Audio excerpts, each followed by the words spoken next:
Hi, everyone. I'm Alexandra Uresta, and this is Career Switch Podcast. This show is here to encourage you to take action with whatever career change you're considering or working on. Maybe you're trying to switch industries or professions or break out on your own and start a business.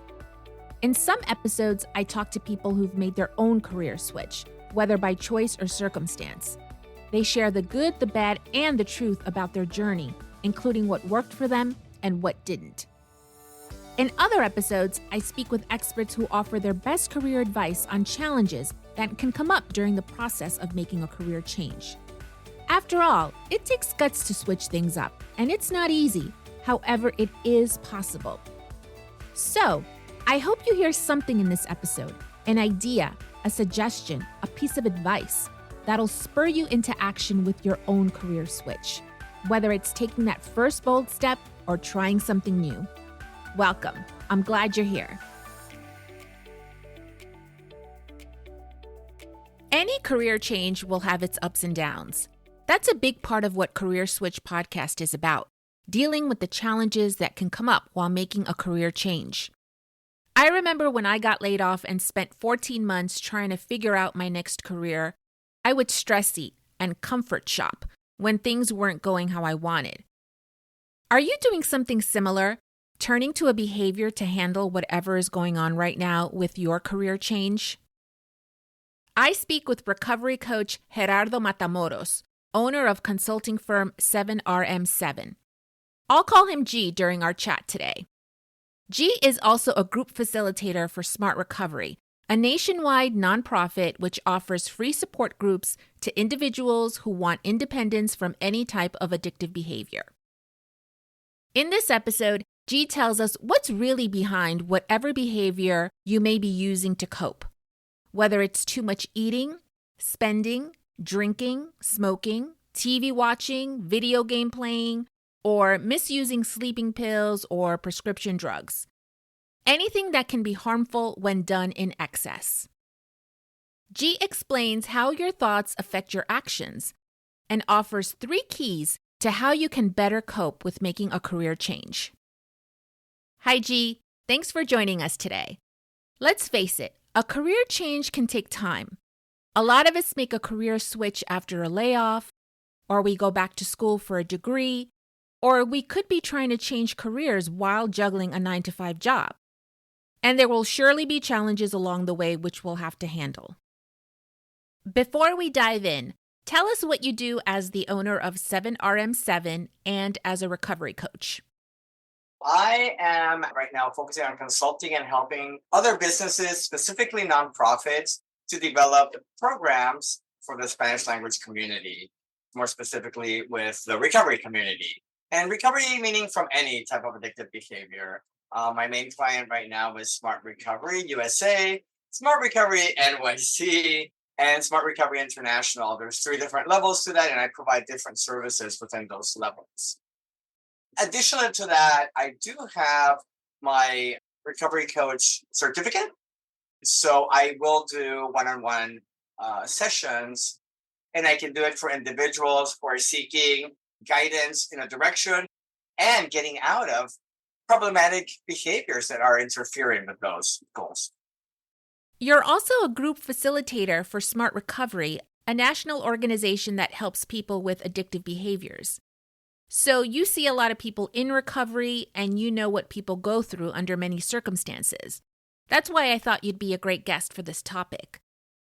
What are some potential harmful behaviors that we can start turning to as the weeks and months go by while making a career change and we come across these ups and downs? First of all, I think I would like to start with perhaps some of the warning signs that lead to these behaviors. And a lot of them is understanding that we can fall into periods of boredom, frustration, high emotional upsets, perhaps romanticizing our old job and saying, maybe I was okay where I was. This is too difficult. And so these can be key areas that might give us an alert of doing something that later we might regret. So Coping mechanisms can range from substance misuse, whether it's alcohol or illicit substances, as well as prescription. And then it can extend further into things that we don't think about, whether it's being angry can become a pattern, snapping at people because we're not happy where we are, to eating, gambling, and shopping. So it really can range wide range of activities and behaviors that can go into unhealthy situations, right? Yeah, when I was making my career change in 2019, it took me 14 months. I didn't know it was going to take me that long, so it felt like forever. And I started stress eating. Basically, I would overeat when I was frustrated or feeling stuck, or just something wasn't panning out the way I thought it should. I remember I was trying to network, so I'd reach out to people and then it was out of my control, right? You basically have to wait to see if they respond, agree to meet with you for an informational interview, or agree to pass on your resume, anything, like that. It's a lot of things that are out of your control. And maybe that's why a lot of us turn to these behaviors. My other behavior was comfort shopping. For me, it was very comforting to go to a particular store and just walk around and browse. Because I guess I knew that for however long I was going to be in that store, I was distracted from whatever was going on with my career change at the time. But of course, once I started browsing, something would always catch my eye and I'd end up buying it and overspending. So tell us more about why people start turning to behaviors like these or the ones you mentioned earlier. Our brains are built to focus and go after those things that hit the pleasure center of the brain. And so that's really what we're used to. We're built to seek those things that make us feel better. Part of what I try to do is now look for healthier ways to accomplish the same thing, less intensity, right? Not in that instance. But seeking soothing is normal. And the other thing I think that I believe in is that stress, to your point earlier, stress is trying to control everything that we're doing, everything that somebody else is doing, and everything that's happening around us in our circumstances. The minute I start accepting these situations is the minute that I start experiencing a different level of calmness, whether it's meditation or exercise or any other activity that's a healthier approach to releasing this stress and just focusing in the moment can be helpful. And when we first spoke, G, you brought up how we want things to happen fast and then we get caught up in our thoughts. Tell us more about that. We are influenced by all these messages in the media about better, faster, now, instant. And so it is no surprise that is reinforced within us. A lot of the thoughts that might come up when something is not happening for us, which are unhealthy, we call unhealthy thought patterns or cognitive distortions, might be to the point where, I am failing if this doesn't happen now. I am failing if this doesn't happen at all. I am worthless if I don't get a response back. And so that increases our level of frustration. Working on changing these thought patterns into healthier and more realistic perspectives also allows us to gain acceptance of the situation. And acceptance in this process leads to being patient. We can't rush. To your point of instant gratification, we might have a tendency to want things now. And in this process, the healthier approach is to learn we can't rush time and we can't rush things. And so that is a skill that is perhaps very difficult. If we are experiencing unhealthy behaviors during this process of transition, these are things to observe. Am I being impatient and highly frustrated? And why? And asking myself the question why might reveal these thoughts. What is it that is contributing to my highly emotional upset? And I know you help people practice CBT, How can we apply CBT to the process of making a career change? Cognitive behavioral therapy basically means if the thought changes, the behavior changes. So it's a little bit of what I was talking again earlier. The thought might be, I'm not good enough if this is not doesn't happen for me right away, and questioning that, really just simply questioning, is it true that I'm not good enough? Answering that question can give you a healthier perspective and even a healthier thought that you can turn to in those moments that might be of difficulty. So perhaps it's no, it doesn't mean that I'm worthless. It just means that I'm not getting an answer right away, or the other person might be doing something else if I'm not getting a response to an email. Part of the other concept that I focus on is from a science point of view, there are changes or stages that happen every time we make a change. Understanding those phases and those stages can help create a blueprint of what to expect, including that doubt, including that uncertainty, and to minimize the doubt and uncertainty can be highly beneficial to reduce anxiety, emotional moments, and then reduce what might be a harmful behavior that you're using to cope with these situations. What are these stages of change? The stages of change are pre-contemplation, which simply means that you haven't contemplated what's going to happen or the change that you want to make. So perhaps it's when you, Alexander, were still in your old job and you were just frustrated, angry at your circumstances, but you weren't thinking you could get out of them. You were just saying, this is it, and I'm miserable. The next stage is contemplation, where you start thinking, well, maybe I could do something different. And you start looking at what are these things that you could do differently? What do I like to do? And in that sense, you're going to experience a lot of doubt and a lot of, whether you are ready or not to change careers, to change settings. And then you prepare, you seek information.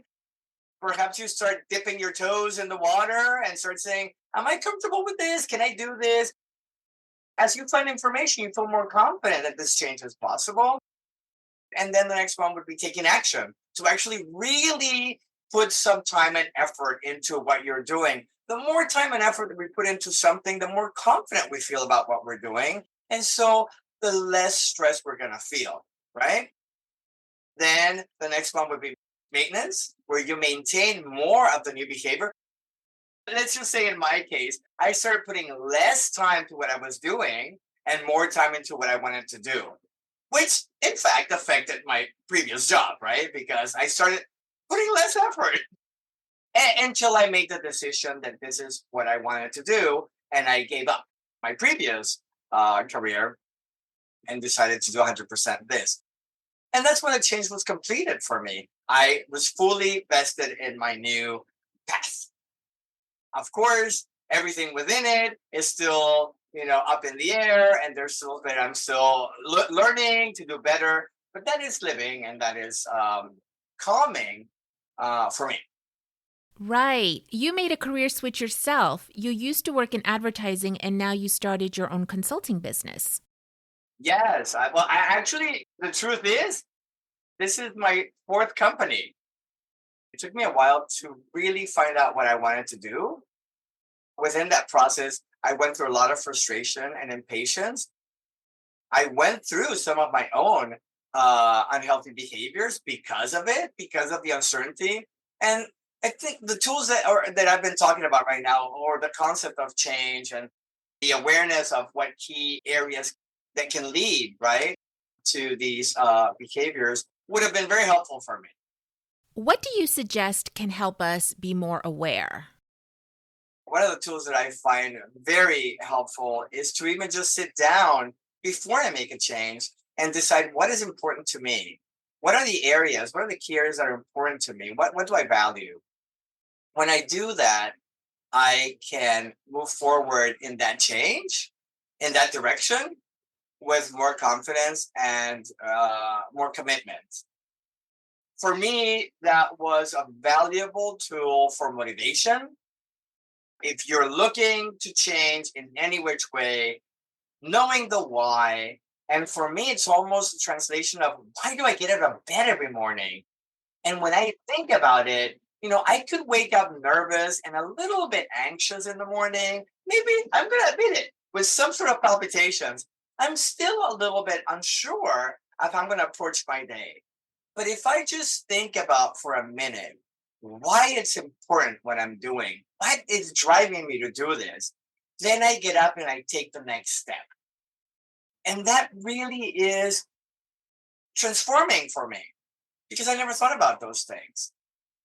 And so these are things that create a compass, a direction. And from these, you can then create goals. So everything you do is building those areas or those important values that you have. I can't tell you how much that reduces my anxiety. There's a TED talk by a psychologist called Kelly McGonigal on how to make stress your friend. And in true fashion, we can't eliminate our emotions completely. They are great warning signs of something that's happening. And so it's great to observe them. But to have them in levels that are manageable helps us move forward. Well, this is one of the ways.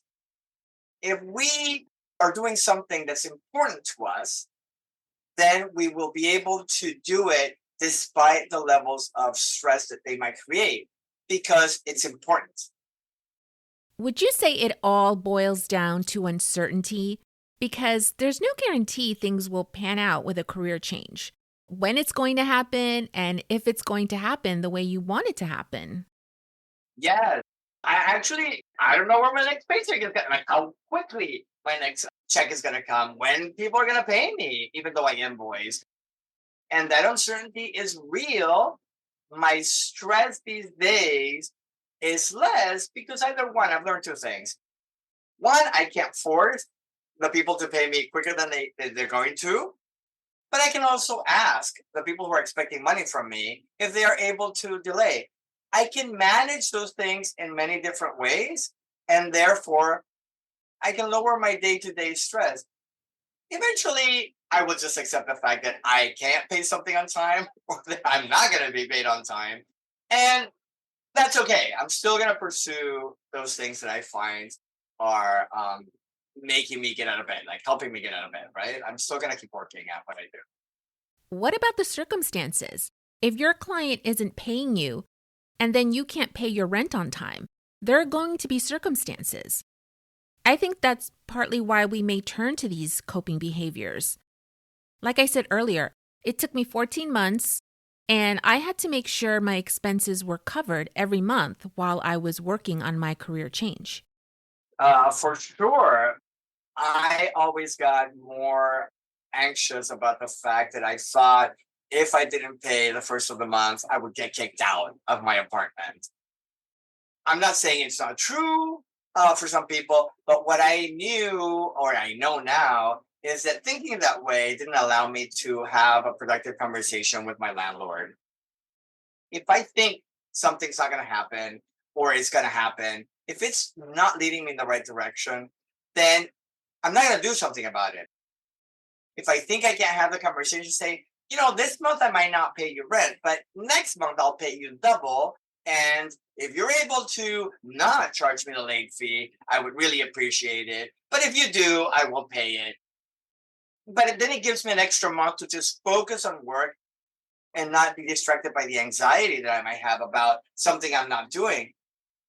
The fact is that that's what I've learned. You can have any conversation with anybody, and that is a reduction of stress. So it's about having a realistic way to handle whatever comes up. I did learn with the networking that it's a numbers game, that I could not just reach out to a few people, then wait for them to get back to me. I had to reach out to many people. The same goes for job applications, right? You may apply to the perfect job, but it takes weeks to fill a position. So it's best to just keep applying. Don't just wait to hear back from that one job. We talked about stages of change. There's no time limit for each stage, and just understanding that allows me to be more patient about the process, any process, including the changing of a career. Great. Well, thanks, G. I think we have a good roundup in this episode, right? So, the 3 keys to making a career change would be awareness, acceptance, and patience. So, for any listeners out there who recognize themselves with anything we talked about today and are interested in checking out Smart Recovery, how can they learn more? For English speakers, you can go to smartrecovery.org. And for Spanish language, go to smartrecovery.org.es for Espanol. And which online Smart Recovery meetings do you facilitate? If you want to meet me and see what I do for the organization Smart Recovery in Spanish, you can check out on the meetings that I am facilitating currently, which is Tuesdays at 3 p.m. Eastern Time and Thursdays at 3 p.m. Eastern Time. And what about your business services? So, as the owner of 7 I help organizations to develop Spanish language components to their programs so they can help the Spanish language community. That includes translations or what I would say culturally relevant adaptations to the material, as well as any social media and website needs. Okay, and anyone interested in contacting you can reach you through LinkedIn, so I'll be sure to link your profile in the show notes. This has been a great episode, G. I'm sure it'll help someone out there. Any last words? I believe hope is the belief that change is possible through perseverance and patience. Thanks to Gerardo Matamoros for being our guest today. You can connect with him on LinkedIn and check out Smart Recovery in English and Spanish. If you want more advice on how to deal with uncertainty, tune in to episode 5, How to Handle Uncertainty While Making a Career Change. You can find links to the resources mentioned in this episode and more helpful information in the show notes and on our website, careerswitchpod.com. So what's your career switch? Are you motivated to take action after listening to this episode? Tell us at careerswitchpod.com. We'd love to know, along with any feedback you have about the show. Let us know too if you'd like to be a guest. Follow us on Instagram, Facebook, and LinkedIn at CareerSwitchPod. And please rate, review, and share with your friends and colleagues. It'll help get the show out there. Thanks for listening today. Till next time.